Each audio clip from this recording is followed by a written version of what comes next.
ভালো করেও দলকে জেতাতে পারলেন না শরীফুল। লঙ্কা প্রিমিয়ার লিগে দুর্দান্ত বোলিংয়ের ধারা অব্যাহত রেখেছেন শরীফুল ইসলাম।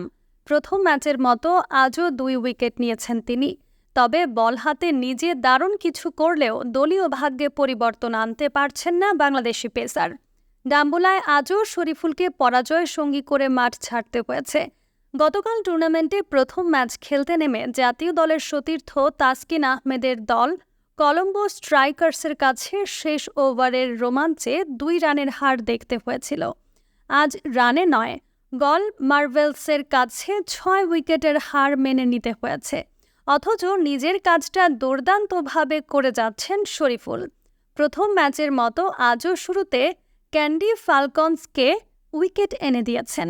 ক্যান্ডির দেয়া 176 রানের লক্ষ্যে ব্যাটিংয়ে নেমে দলীয় ও ব্যক্তিগত 12 রানের শরীফুলের বলে সাজঘরে ফেরেন নিরুশান ডিকওয়েলা। পরে ধানুকা রাজাপক্ষেও বোল্ড করেন তিনি। তবে বাংলাদেশি পেসারের দুর্দান্ত শুরুটায় সহায়তা করতে পারেননি ক্যান্ডির অন্য বোলার।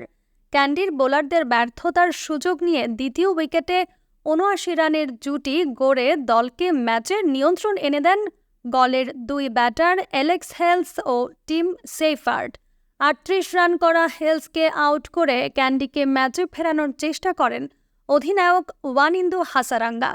তবে অন্য ব্যাটারদের সঙ্গে ছোট ছোট জুটি গড়ে প্রতিপক্ষকে ম্যাচ থেকে ছিটকে দেন সবশেষ ম্যাচে সেঞ্চুরি করা সেইফার্ড।